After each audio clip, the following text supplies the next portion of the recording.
the MX1 Qualifying Race. We're going to have a word with some of our riders here this weekend, and we're going to start things off with Jonathan Barragan. Jonathan, we're probably used to seeing you closer to that top 10. This year things have not seemed to go quite so the way we're used to seeing them from you. Do you know what's happened? Yeah, in the beginning of the year we have so many technical problems. Now last race we have a new engine and it was not so bad. I was 11 in the second race, so I hope I can be a few more times in the top 10. And 6 rounds to go. Time to turn it around? Yeah, this track I like it. It's a little bit sandy. I've been training in Belgium, so I'm really motivated from last race. So I'm really focusing to be in the top 10. Thanks, Jonathan. We'll move on up and we'll have a word with Antti. Antti Pirinen, it's great to see you. This is your hometown. Good for the World Championship to be here. Yeah, it's great. You know, looking forward to this race, and hopefully it's coming lots of fans and a good crowd here. And you're coming to the end of your first season as a team manager, and from the outside it looks as though you've made the transition really easy from rider. Yeah, so far everything has been going well. I'm really motivated and working hard for the team, and yeah, we are growing to good direction, and we become a factory team next year, so everything is great. Thanks, Antti, and fingers crossed for your Ice One Racing boys this weekend. And we'll also finish off by having a word with Kevin Strijbos. Kevin, we've seen some consistent results from you from the last few rounds. Where are you hoping to finish up this season? I just want to try to be on the top 5. You know, I think last few rounds was quite okay, and just need to work on the beginning of the race. You know, the first few laps it's not so good at the moment, but yeah, we're trying to work it during the week and then try to see if it's going to pay off. And weekend off next weekend. What are the plans?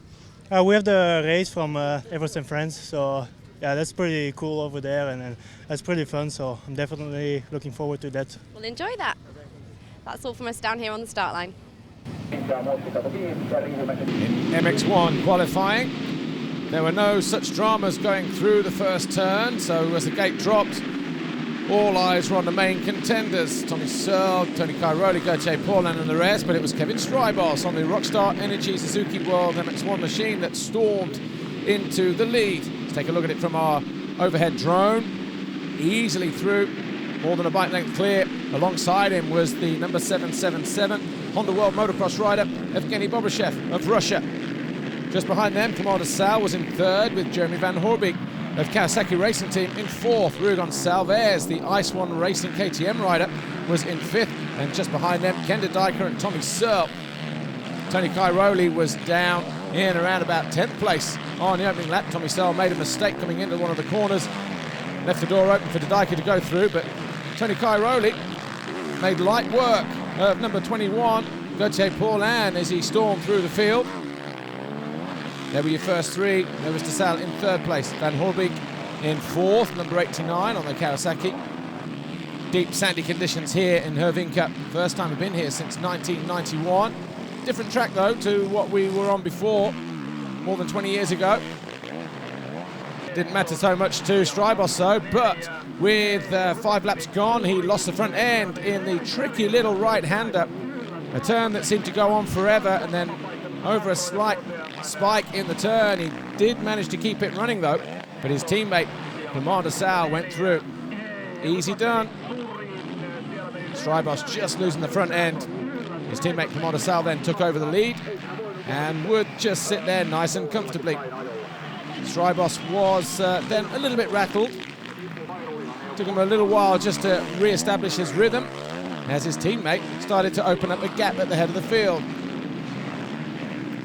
A little bit behind Bobashev, coming under the watchful eye of Ken de Dijker, who then went through after Bobashev also made a mistake, but Tony Cairoli was on the charge at that point as he made his way towards a possible third place finish. He got his teammate in his sights after disposing of the 777 of Evgeny Bobashev, and Tommy Searle, who'd briefly overtaken Tony Cairoli in the early stages of the race, found himself in 7th position at that stage of the race. With Strijbos then dropping into the peripheral vision of number 89, Jeremy Van Hoorbeek. He was doing well to hold on to second place. Tony Cairoli, though, the 2:22 in the yellow helmet, was on the charge and was already in 4th place. If he found a way past the number 89 of Van Horbeek, he would be in 3rd. And he did that and also found a way through into 2nd when he passed the number 22 of Kevin Strijbos.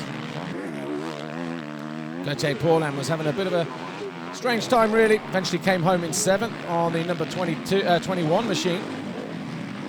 Stephen Frossard and Joel Roulants, the Monster Energy Yamahas, had a mixed race. Roulants finishing in 11th, with Frossard finishing down in 26th after qualifying or crashing out of 11th place. Gauthier Paulin, though, didn't look to be his normal sharp self. Final lap, though, to Dijkhoff. Experienced a technical problem. He did maintain a bit of a pace going around the track, but ultimately it would cost him a 4th and possible 3rd as he closed in on Strijbos, and eventually he would drop down the order to 12th. Clement Desalle, though, went on and would take the checkered flag from Cairoli, with Strijbos 3rd, Van Horbeek was 4th. Clement, well done for that qualifying race win. You managed to capitalise on the mistake from your teammate and bring it home in 1st right until the end. Yeah, exactly. I start 3rd and then the guys in front of me make a mistake and I just passed easy.